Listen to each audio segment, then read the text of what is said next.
It's the Locked On Podcast Network, your team every day.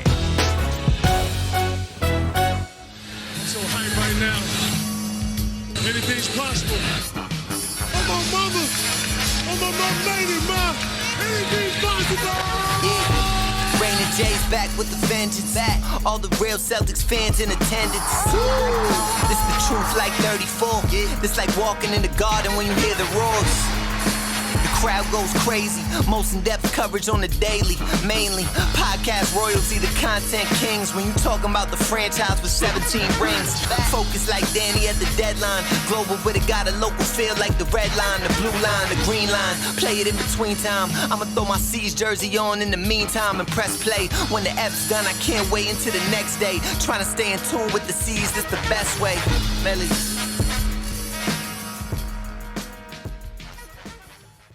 Hey there, welcome back to the Locked On Celtics podcast. Thank you for making this show part of your daily routine.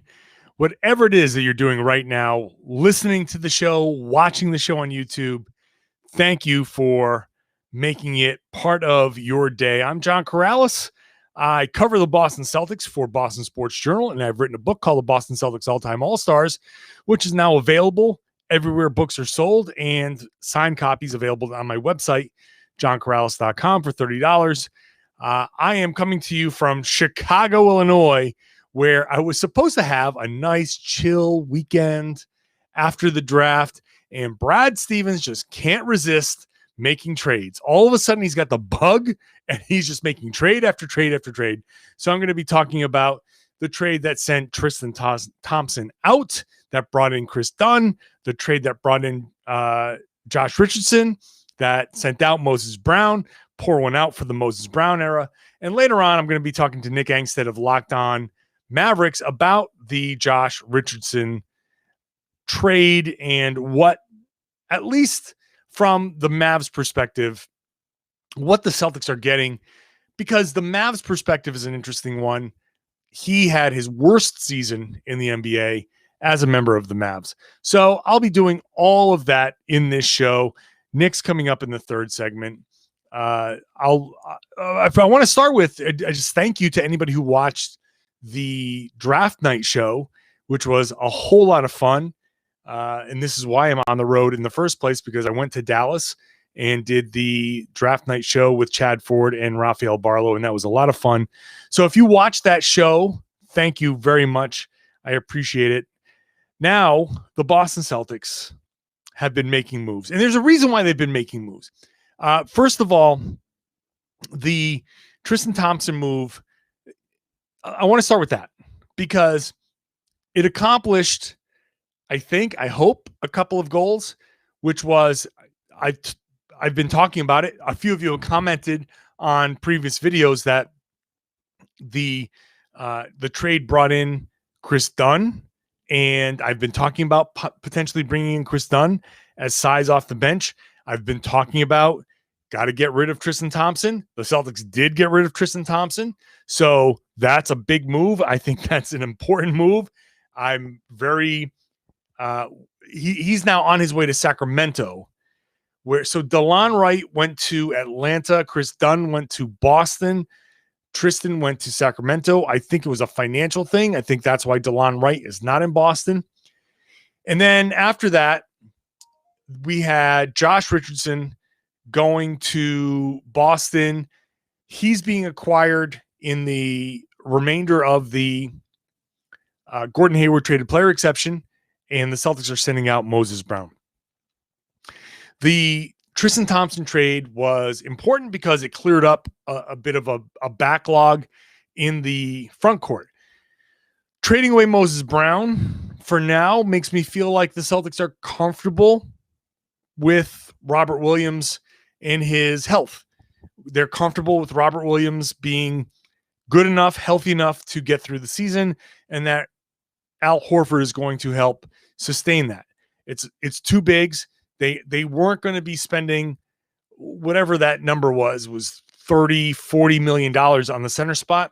In today's NBA, that's a ridiculous number to be spending on the center spot. Should not be doing that. There's a better allocation of your resources. And the Celtics did a good job of starting to clear some of that out. Makes me feel like Grant Williams might be sticking around because you now have Robert Williams, Al Horford as your 1-2 center, and then Grant as your small ball option to kind of fill the gap. I don't know what the Celtics are going to do moving forward. I don't think they're going to spend a ton of money bringing in a third center, but we'll see. I did a whole podcast or multiple segments on a podcast trying to figure out what Moses Brown was going to give the team, and now he's gone. So he never put on a Celtics uniform, and who knows? Who knows what's going to happen moving forward? But for now, it feels like by trading away Tristan Thompson, the Celtics feel okay about Robert Williams, and they think that he can be durable enough. We'll see if that changes. I think bringing in Kris Dunn, if he sticks around, there are reports out there that maybe he's not going to stick around, that maybe the Celtics are going to move him.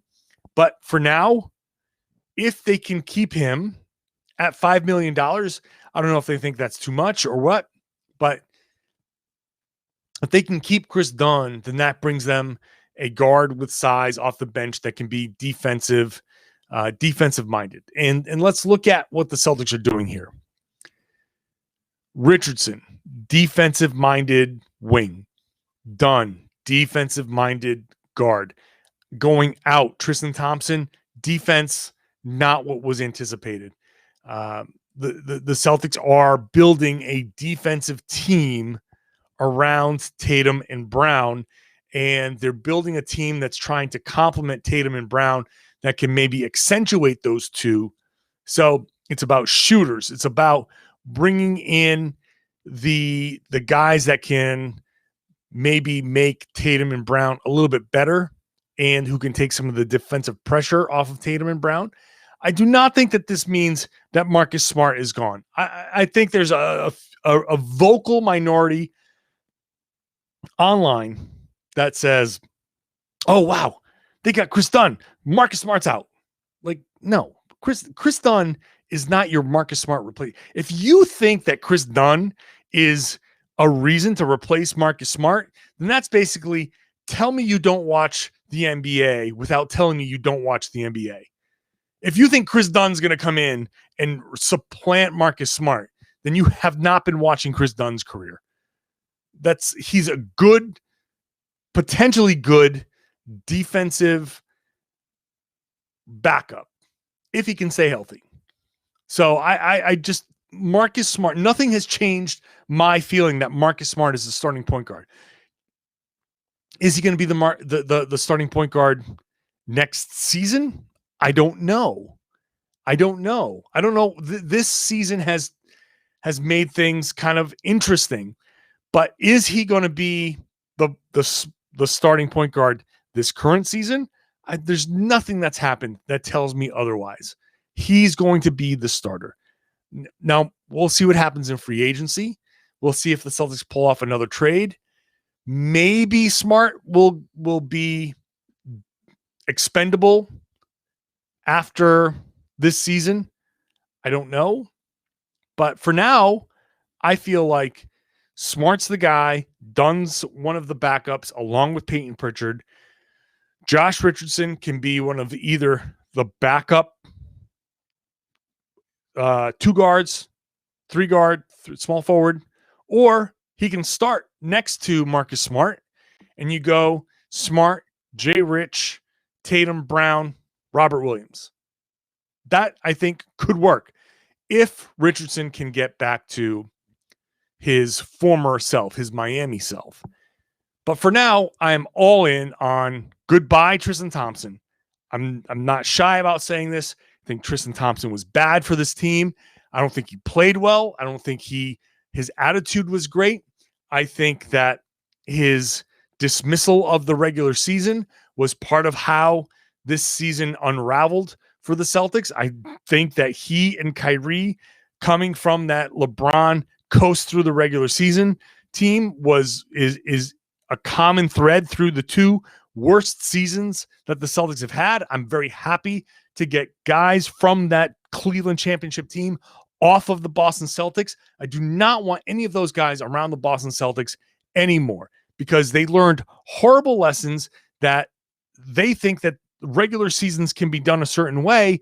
And they learned that stuff because LeBron made that possible. There's no LeBron except for LeBron. And so I'm very happy to get that mentality away from Boston, away from that locker room. Goodbye, Tristan Thompson. Farewell. See ya. Enjoy that, Sacramento. Bet the under on wins next season in Sacramento. I mean, that's always a good bet anyway, but bye. So let's get into Jay Rich next and how that impacts the Evan Fournier, because Evan Fournier negotiations are still going on, I think. And I think the the Josh Richardson negotiations are a big, or the trade are a big factor in the Fournier negotiations.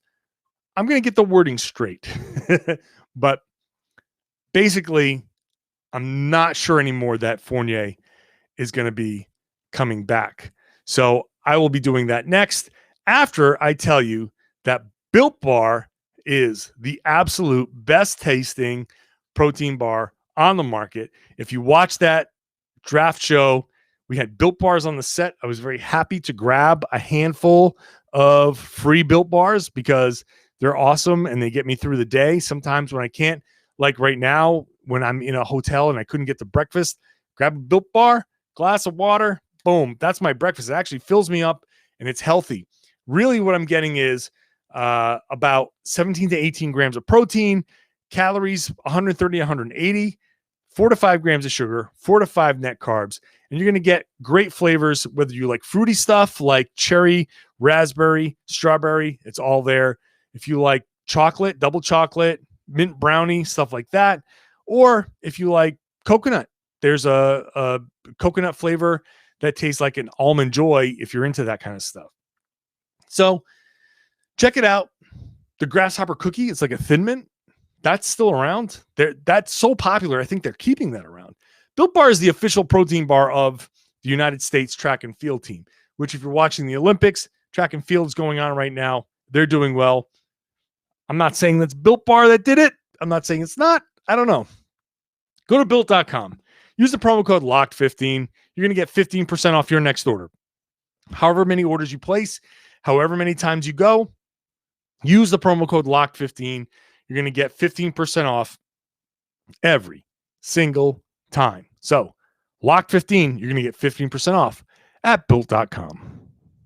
The Miami Heat are making news because they seem to be very much in line for a sign-in trade for Kyle Lowry from Toronto.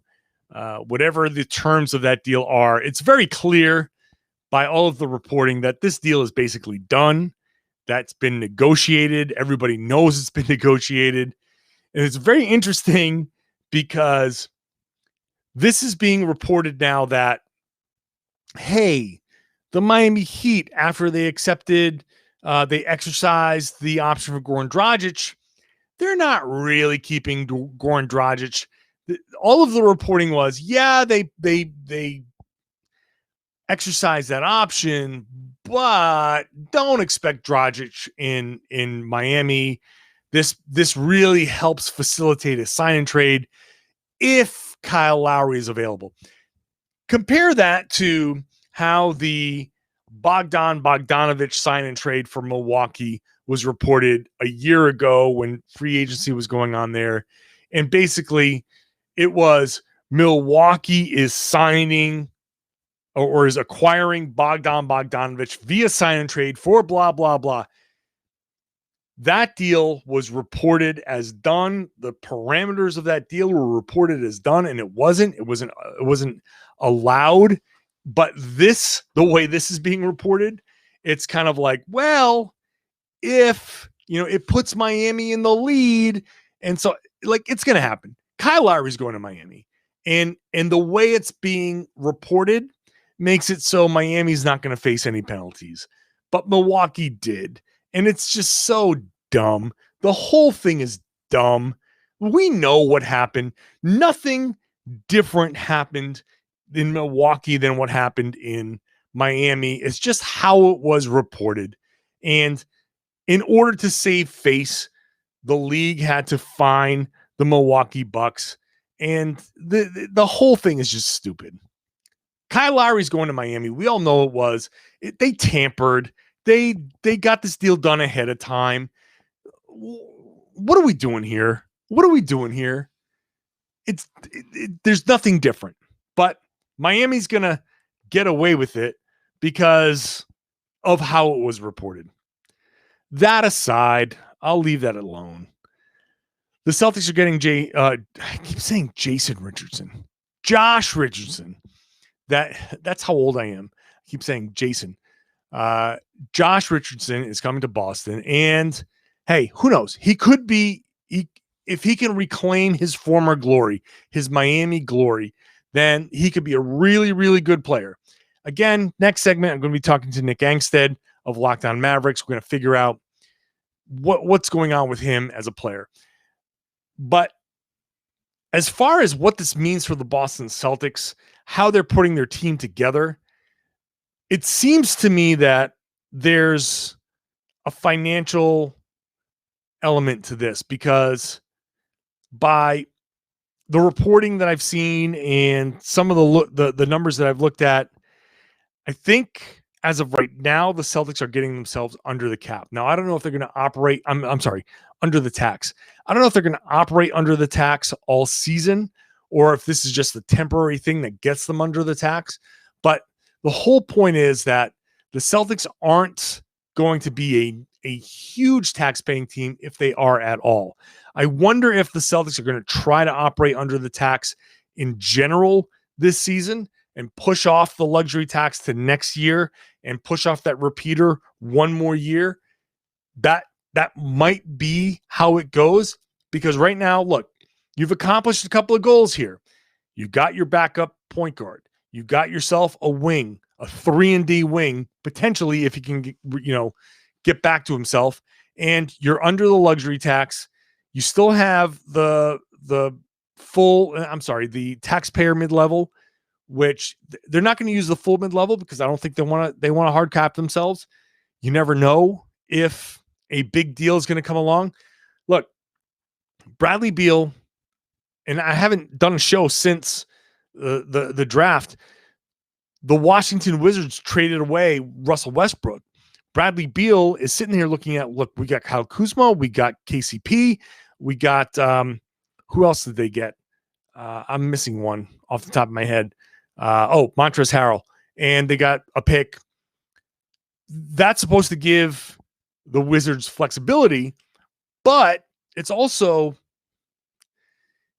I think it's a little desperation.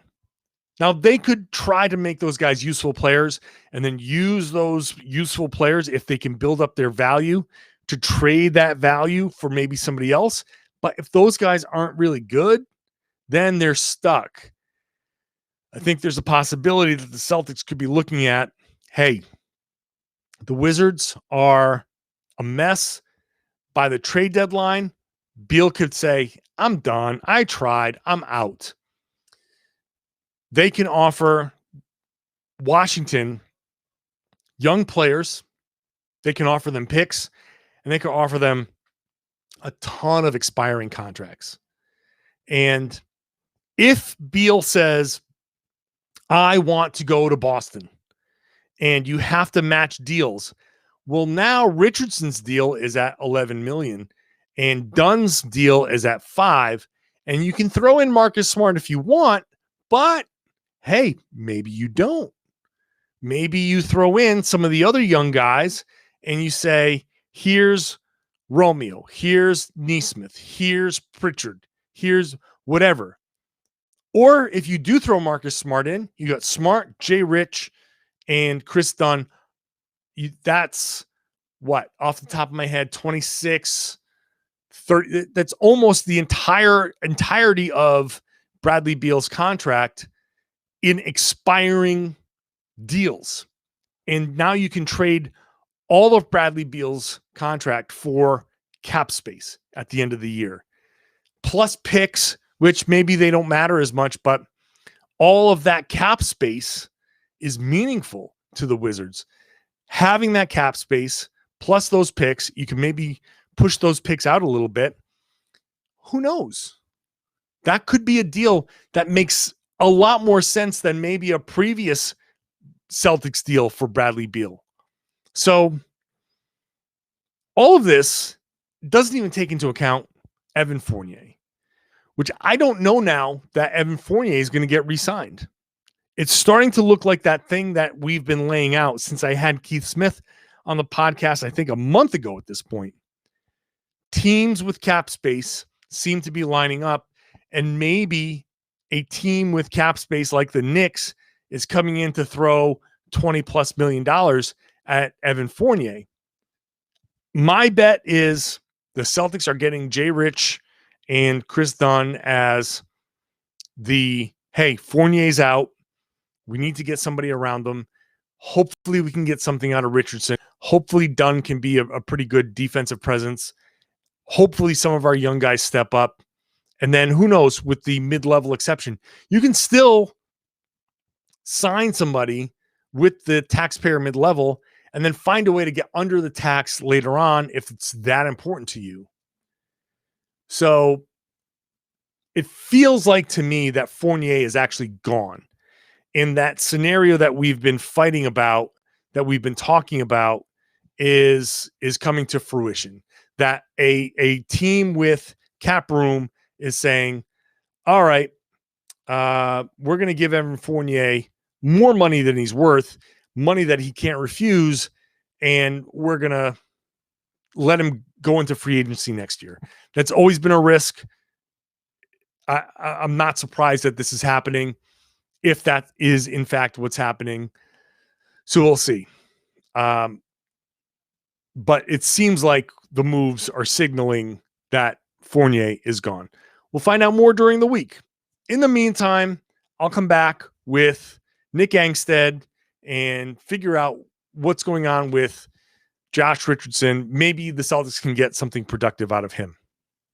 You know, betting on the NBA and betting on the Celtics doesn't have to be a guessing game. If you listen to the Locked On Bets podcast hosted by your boy Q and host hot handicapping expert Lee Sterling, get daily picks, blowout specials, wrong team favorite picks, and Lee Sterling's lock of the day. Follow Locked On Bets podcast wherever you get your podcast. It's brought to you by BetOnline. Now, BetOnline is the fastest and easiest way to bet on sports. No matter what you want to bet on, it's all available at BetOnline. So head on over, use your laptop, use your mobile device, doesn't matter. Create your username, your profile, your whole thing, and then when you sign up, use the promo code Locked On. You're going to get a 50% welcome bonus. So after you create everything, enter the promo code Locked On, make your first deposit, and then you're going to get a 50% welcome bonus on that first deposit. So $200, it's $100 welcome bonus. $100 deposit, $50 welcome bonus. So make that first deposit count, because that's basically like winning a bet. Head on over to BetOnline. Make sure you're using that promo code Locked On. It's the fastest and easiest way to bet on sports. Please gamble responsibly. All right, the Celtics bring in Josh Richardson, who is former Dallas Mavericks. So let me bring in one of the hosts of the Locked On Mavericks podcast and one of the guys behind the scenes at the Locked On Draft, NBA Draft show. So I'll be very nice to Nick Angstadt for helping me get through 6 hours of live programming. And I mean, I'm sure, Nick, that you're devastated losing Josh Richardson at this point.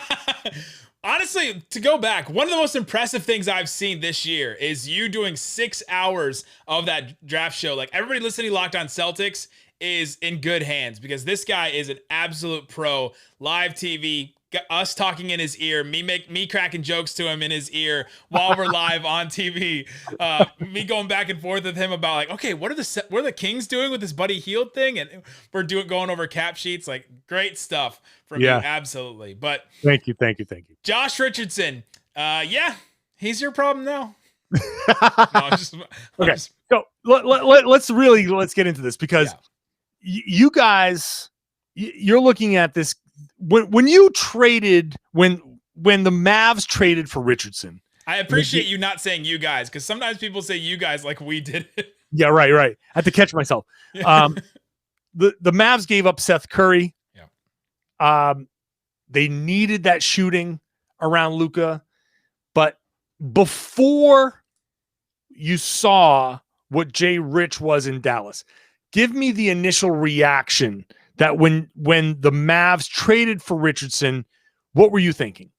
So the initial reaction was, okay, we understand the thinking, because at the time, yes, the shooting would have been great, but they had Porzingis, who was shooting well, Luka, whose shot was improving. They had Tim Hardaway Jr., who's a 40% three-point shooter now in Dallas. They had some Dorian Finney-Smith's shot was improving. Maxi's shot was doing well that year. Like there was some shooting there. So to lose a little bit of shooting and gain defense, which they desperately needed, was a trade that we could understand. Plus, they got the 37th pick in the draft. So they got Tyler Bay, which is another wing, a defensive wing that they brought in, which we liked. We thought about possibly taking him at 19. And so we were like, okay, we're in on this deal. We think that this is good value. Then preseason, Josh Richardson shot like 8 of 10 from 3. And we were like, we won the trade outright. It was like the most incredible thing. And then we were completely brought down to earth. But we understood the thinking at the time, because the defense to me was more necessary than shooting. Some of these guys can be streaky shooters, but at least they can shoot. They can't defend, right? And especially if Porzingis was going to be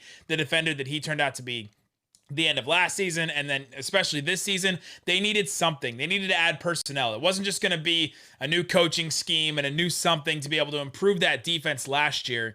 They needed to add some personnel. And so adding Josh Richardson, we kind of got the idea. Plus, he only had that 1 year in Philadelphia where he just seemed off. He was a rising star with the Miami Heat. And so he was only 1 year removed from, being that rising star. There was kind of like a secondary creator. They kind of played him at point guard a little bit. And so at the time, I really understood the deal. It was tough to lose Seth. And Mavs fans will tell you they were so against it. But it was probably about 50-50. So, all right. And I get it from your perspective. So he comes in and struggles. And you've seen him be good. What's the difference between the Jay Rich that you saw that was good and the guy that was that had this season in Dallas? Is it a fit thing? Was it a problem with Luka or Porzingis or maybe with Rick Carlisle? What was going on there with him in Dallas?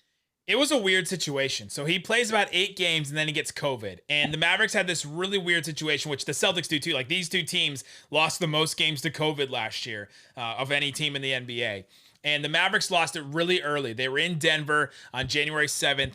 A couple of guys got COVID. They left him in Denver basically. And Josh Richardson stayed in a hotel in Denver for the next 2 or 3 weeks basically. And he was just stuck there. And so coming out of that, he struggled a lot. And I think that really set him off in the wrong way, right? And so it was just a weird season overall, the limited training camp, limited preseason. Then he comes in, plays about 8 games, sort of kind of getting in the rhythm. Then he gets COVID, and COVID affects everybody differently. I mean, you guys had Jason Tatum that affected him in a certain way and all that. And so some guys came back from COVID and they were like, all right, I'm right back in it. Josh Richardson struggled a little bit, you could tell. And so then we had the question, how long until we decide, is this just COVID or is this just how he is? Does he have his wind back or is it something else? And so then he came back. He was back for a little bit. The defense just never really picked up for him at a certain point, or at least a way that we could tell. Maybe other people saw it differently, but offensively, it is difficult to play with Luka in the sense that if you're going to be like a secondary ball creator, like a secondary creator next to Luka, you have to be really, really good. You have to be confident. You have to know what you're doing, because if Luka sees that you're just like dribbling the ball around, randomly taking these little pull-up shots where Josh Richardson kind of like leans back and fades and his back is hunched at the same time, like those kind of shots aren't going to fly with Luka because he knows better basketball than that. And so he's not going to give it to you then at that point. But if you're a guy you hit catch and shoot threes, he loves you. He's going to hit you every single time if you're wide open for sure. And Luka would still do that with Richardson, but trying to figure out Richardson's role was pretty tough because the Mavericks then all of a sudden had to try and figure out Porzingis' role again this season because of a lot of things that changed and happened with him. The injury in the playoffs last year, then coming back this season a little bit late. He didn't have a training camp, didn't have a preseason, just came and started the season a little bit late. And then there was a lot of drama and talk with Porzingis about where his shots are coming from and all that kind of stuff. And so trying to figure out the Luka KP relationship, the Josh Richardson one really came on the back burner. And that one, I think really took him out of it. So there is a good player in there. Like there is a solid player in there. I'm not sure you can call him like a 3-and-D type player. He just didn't shoot the ball well enough to be that. And I just don't think he's ever shot the ball well enough to be considered that in his career. But I think there is a good player in there. It just did not work with Dallas. Yeah, and that's the thing that I was going to ask you next is if you can be as objective as possible when you look at a player. Sometimes you look at a player and you're like, just like you said, there's a guy in there that you're like, this guy can be good, but he's just not clicking. Do you think that there's a possibility that around Tatum, around Jaylen Brown, maybe around Marcus Smart, whatever, that there's a possibility that he can, playing off of these guys rather than playing off of the guys that he was playing with in Dallas, maybe there's something there that can kind of rejuvenate his career. He's only 27. He's going into his prime. I don't want to sit there and say like this dude is done, he's toast, because he's had 2 years where it's been like and then but the previous years in Miami were pretty damn good. He was going up, right? Like he was rising up into that right echelon, and then it just didn't work in Philadelphia and Dallas for two different reasons. So looking at him just from a basketball perspective, do you honestly think that there's a guy in there that, hey, right situation, right guys around him, who knows what he can be? I don't know if I'm not going to say he's going to be an all-star, but like he could be a productive player still, I think. Yeah. I think especially defensively, I'm just imagining him with Smart and Tatum and Brown, and especially if all those guys are back with Josh Richardson. Josh Richardson's all of a sudden like the fourth best wing defender in that lineup. Right. Then all of a sudden that's a completely different guy. When he first got traded to the Mavericks, there was a video that came out of him and James Johnson, who was traded to the Mavericks too. And there's a video of both of them on the plane going, Dallas, the dogs are coming. Here come the dogs, right? Like these guys are guys that want to, play tough. James Johnson's a guy that wants to play dirty. I wouldn't call, Josh Richardson a guy that wants to do that. But guys that want to get after it on defense, want to stop guys, want to, rotate, do the right things on defense, do the little things on defense. And I think that can work really, really well. Offensively is where it's going to be a little tough, but I just imagine him trying to do all these little floaters and all these little like mid-range shots, which his mid-range shot was pretty decent at a certain point during the season. But yeah, if it's going to be a your turn, my turn kind of offense, it's hard for me to imagine him, working really well, but it didn't work with the single ball creator in Dallas. So maybe it'll work in that kind of offense in Boston. This is where I feel like it's actually not going to be too bad, because he's not going to be asked to do much offensively at all. It's Tatum, it's Brown first, Smart's probably third.